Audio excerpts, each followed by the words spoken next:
You're listening to Tech Vibe Pittsburgh. It is your front row seat, all things technology and innovation across the Pittsburgh region. And I'm your host. I'm Jonathan Kersting with the Pittsburgh Technology Council. Almost 30 years of just telling all the awesome stories of Pittsburgh's technology ecosystem. And today we are welcoming back a great friend of the Tech Council and the region. We are talking to Tom Clark, who is the Consul General of Canada based out of New York. And he is the man on the scene when it comes to building our connections to Canada. And there is so much to talk about, so many important things going on between our country. And of course, there's lots of crazy headlines going on. The tariffs and everything are making things kind of crazy and nuts. We want to actually talk a little bit outside of that as well today because there's so much going on despite that. Tom, I'm so glad to welcome you to the show today. And I'm just really curious to learn about your trip to Pittsburgh. Every time you come here, you make really valuable connections in our tech industry because there's such great trade between us and innovation that we share as well too. I think about some of the research in AI that's going on in Canada and how we created that triangle, for lack of a better term. So there's so much going on. I want to learn about that, but I also want to talk about despite all the craziness that's going on out there. Tom, how can we please keep our relationship strong? We love you guys, we swear. You know what?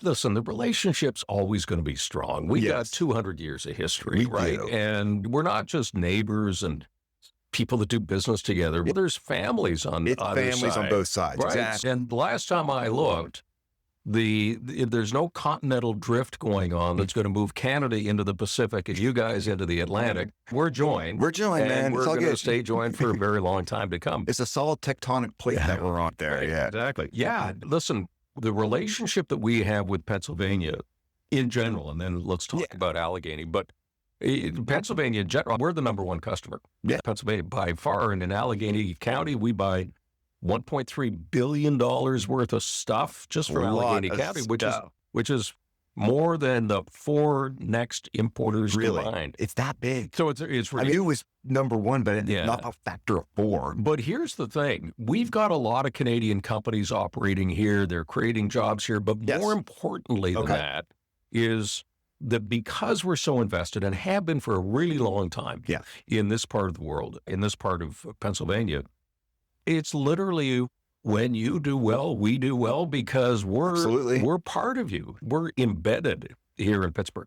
So I don't mean to sound as I'm not here selling anything. I'm just describing what the existing landscape looks like. And you mentioned AI and the tech world here in Pittsburgh. And this is what every time I come here, this is what really, really impresses me because this area of the world is leading in so many areas in the tech world. So many of the innovations are coming out of Pittsburgh, whether it be Pitt, whether it be CMU, you name it, it's all happening. And then the entrepreneurship that you're seeing here at the Tech Council is quite amazing. The new government in Canada has said that the centerpiece of its policy going forward is going to be adaptation to AI and research in AI. 100%, right? So now you can see right away, there's just an absolute coming together of our interests and your interests. And as you say, let's just put the noise outside for a second. Now the noise comes in, of course, and we got to talk about that. But you put the noise outside for a second, there's so much here that means that there's room to grow.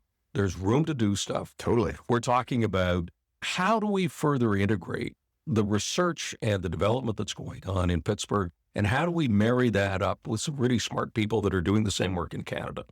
Because together, we work on this together, we're going to figure it out. It's like a multiplier factor. That's more than just two. No, you know what I'm saying? I mean, you bring these together and it just so much happens. Yeah. And that's why we value our relationship so much between the regions and so forth. We've been seeing that for the past many years at the Tech Council. Yeah. And there's so much cross-pollination. And I think it's not just a question of getting there. It's how soon we're going to get there. Now, we work together. We're going to get there a lot sooner. Look at AI, for instance.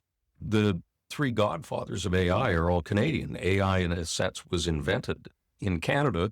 Jeffrey Hinton, Joshua Bengio. Interesting. Okay, that's something I did not know, and I'm a history nerd. I love hearing that. Yeah, this is very cool. And we've been involved as a country in the development of AI from the very beginning, going back decades. And we have some of the best institutes, AI institutes, like the Vector Institute dealing with AI. So we've got a whole body of knowledge up there and a bunch of really smart people. You've got a whole body of knowledge and some really smart people here. Give me a good argument why they shouldn't get together. Exactly. Right? Thank you. Okay. Yeah. Maybe can you give our listeners a little advice? Like if we're out there, you're a business and this is tough. I don't know. I'm going to ask it anyhow. Let's just see where this goes because I just feel like, my goodness, like we got to ride this thing out. How can a business that's wanting to do more business with Canada and vice versa, how can we ride this out? I don't know how long this is going to be, but let's just pretend it's 6 months. I don't know. Hopefully less. I know. So here's the thing. I think if what you're asking is what can Pittsburgh and Canada do together that's going to make life better for everybody. Exactly. And if that's what we're dealing with, then the answer is fairly evident, I think. Let's work together on getting rid of these tariffs. These are the things that are killing innovation. They are killing the economy. Tariffs are taxes on people. And it is going to cause inflation. We've got some really great trade numbers. I was saying we buy $1.3 billion just from Allegheny County alone. So you keep saying that, and I'm like, wow, But you know crazy. What? You know what? With these tariffs coming on and the damage it's going to do to the economy, those numbers are going to go down. Way down. We've got retaliatory tariffs, which are going to hurt sectors in Pennsylvania as well. And let me say something right off the bat. We do not want to be here. Oh. We've got absolutely no interest in being in a tariff war with the United States. But you have no of all choice. things. This is what you have to do, We have though. no choice. Yeah. Exactly. And it's just so everybody is really clear on this.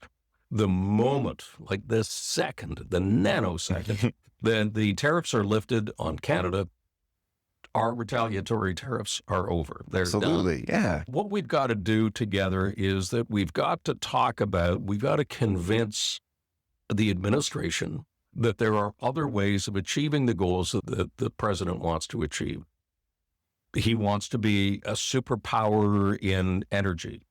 We're fine with that because we can help. Yeah, last time I checked, you guys provide us with a lot of energy as well, too. Yeah. And we're friends. And that's right. It's why would we not be able to? Yeah.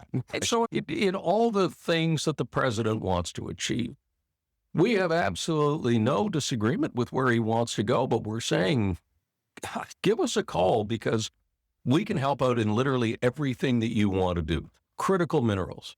We've got all the critical minerals just 5 hours up the road. Yeah. Anything you need. Yeah. It's like a critical minerals warehouse. Come on up and warehouse. And you don't have to go halfway around the world to do it. They're just right there. We're in countries that hate us already. But we like you guys. Come up.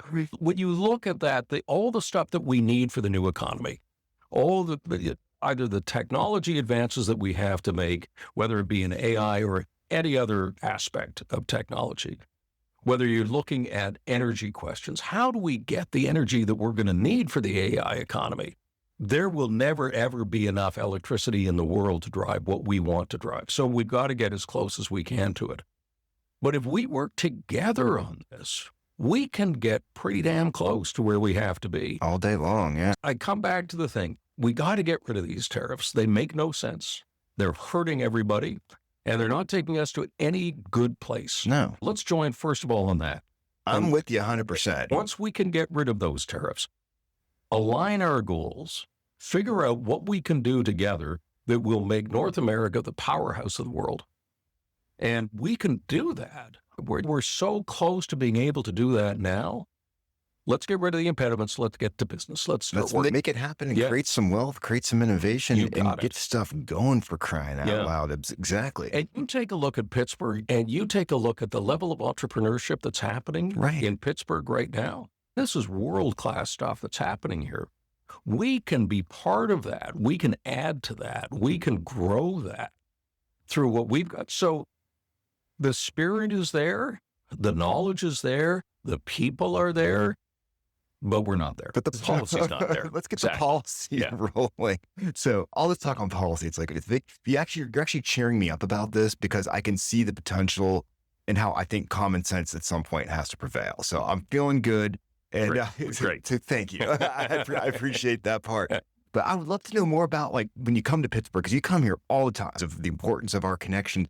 Tell me about your trip now. You were just here. Tell me some of the key highlights of what got you fired up when you were here. So one of the things that really got fired up, I was talking to both Pitt and to CMU. Yeah. And that's always uplifting. You talk to I agree with you. Every time, it's easy to get down on the world, just like talk about things we are. But then whenever I've toured any lab at Pitt or at Carnegie Mellon, and you see what these women and men are working on, it's, whoa, people are really solving tough things. So it makes me like, okay, there's hope. Oh, yeah.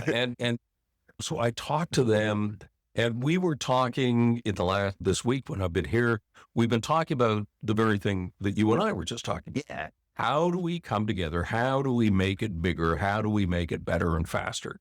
And there's real interest, both on our part and on the part of the universities here, to do something like that. Because I think you say you're hopeful. Here's another thing we can be hopeful about. Tell me, I like the hopefulness so here. in the middle of a crisis, which we're in right now, you say, are there any positives coming out of this? Is there anything that we can pick up and say, there's a silver lining? And let me give you one. In the field of academia and research and technology research, we now have the motivation to do stuff that perhaps we should have been doing 10, 20 years ago, but didn't get around to it because there wasn't an overarching need to do it. Now there's a need to do it on both sides. Okay. We now have the motivation. All we got to do is seize the opportunity. It's right there in front of us. We don't have to work very hard for it. Yeah. And it's just, it's moving. So I think that was one of the inspirational things about being here, is just talking to the academic institutions and what we can do, how we can marry up Canadian academic and research institutes. It goes back to that. By bringing these together, it just makes North America the leader for 100%. All the innovation out there. Absolutely. And we're talking about brain power and so on. We know the brain power works when you have the hardware. You have the software, but you need the hardware too. Exactly. We're moving down that road. If you want to take a look at chips and chip technology and things you need for the new power, I'll give you one example.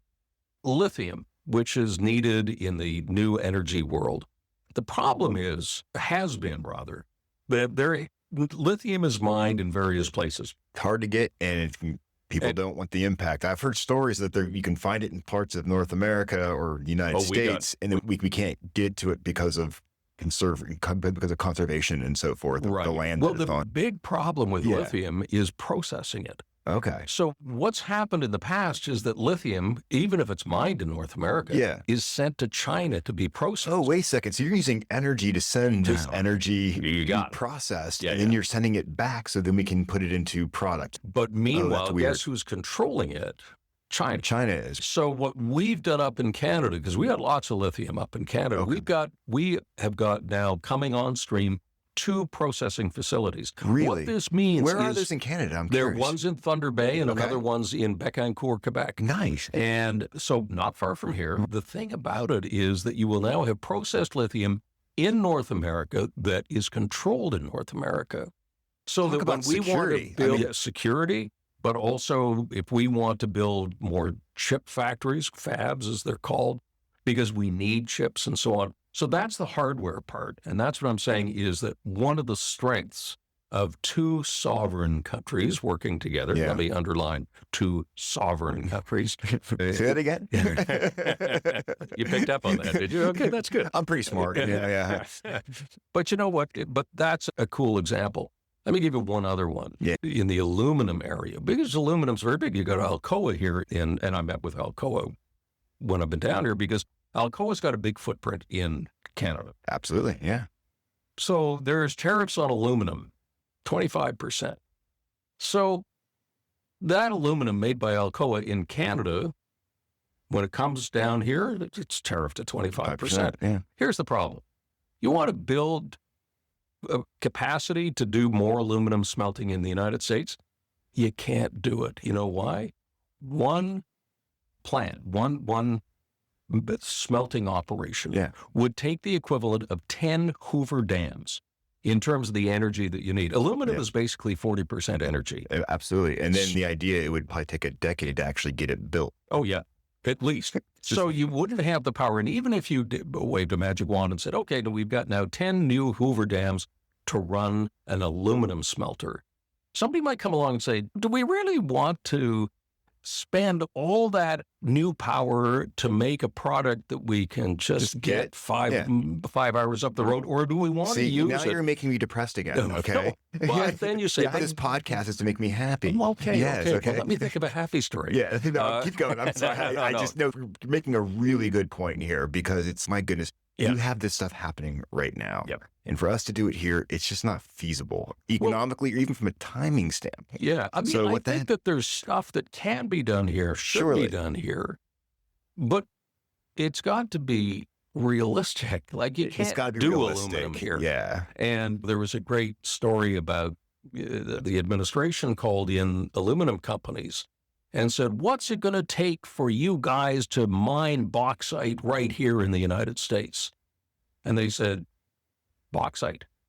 Like, there isn't any. It's so maybe I actually can't finding mine some. what's not there. Exactly. Right? You dig deep enough. But the whole point of it is, these are all examples of saying, okay, we are complementary in terms of the resources and the brain power that we've got. Yeah. The trick is, let's put it together. If we put it together, you can have more aluminum than you'll ever know what to do with.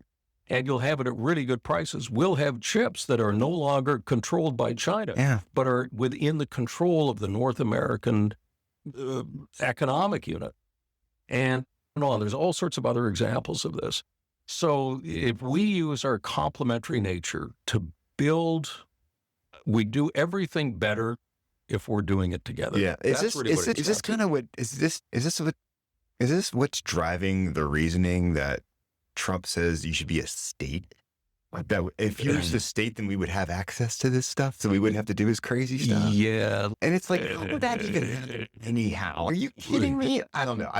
It'll never happen. No. Ever.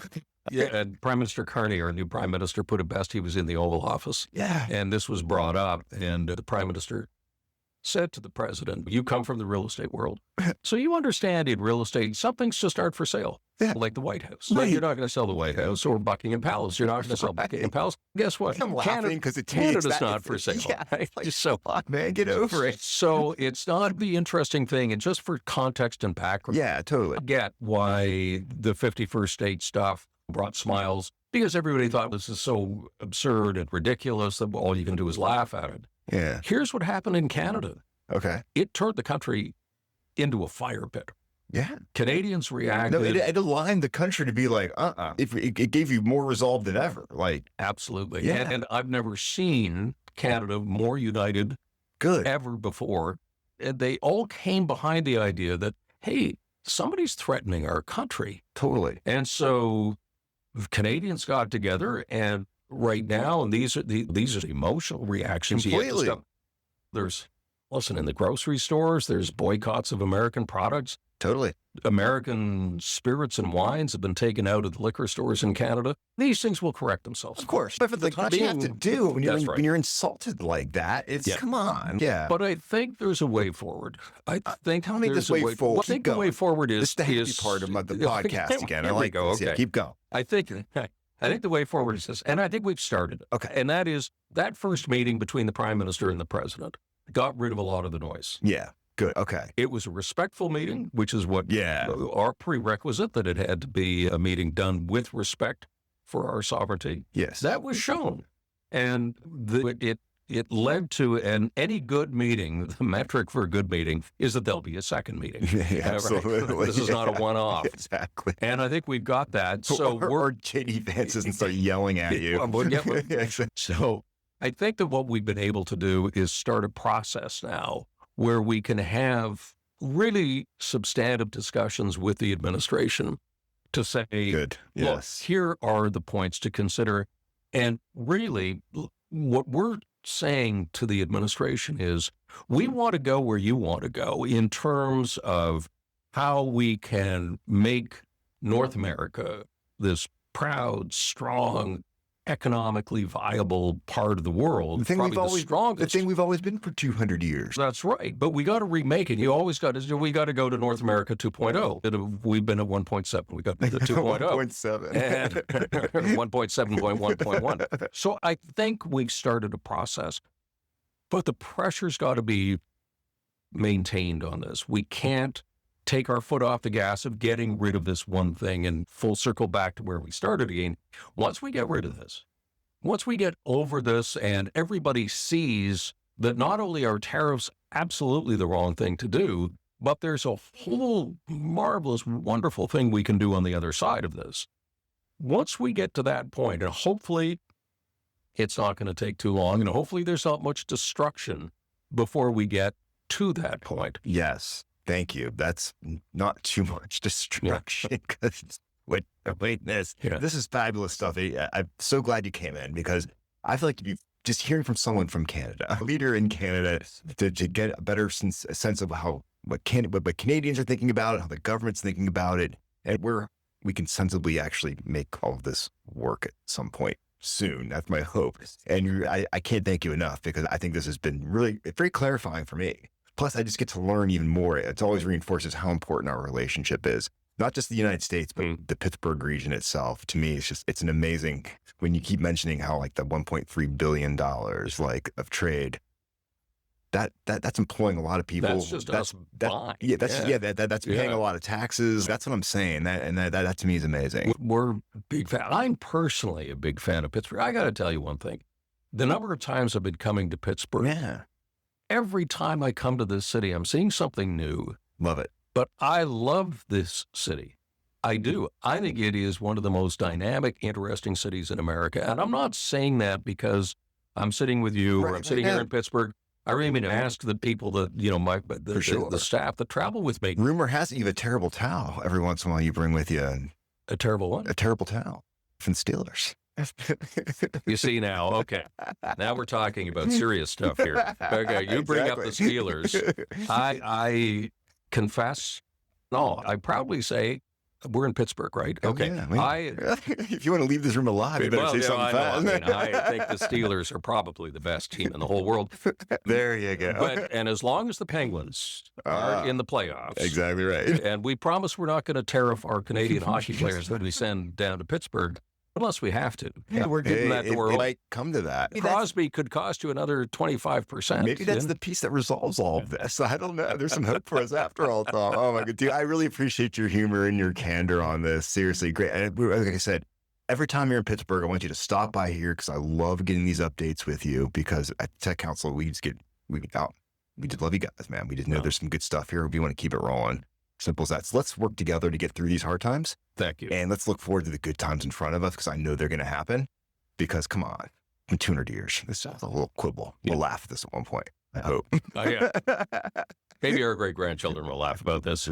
As long as someone does at the end. Simple as that. Tom, anyway, thank you. Thank you very much. Really appreciate it. Most definitely. Okay. Everybody, oh my goodness, thank you for listening. What fantastic insights here. I'm really walking away with the sense like we're going to make things happen here. These are our best friends here in Canada, tremendous trading partners with us here just in Pittsburgh. And the idea that we can get through some of this, we can really just make North America the capital for all things innovation. Keeping it happening. So, Tom, you're the best. This is Jonathan Kersting with the Pittsburgh Technology Council. Keep tuning in with us.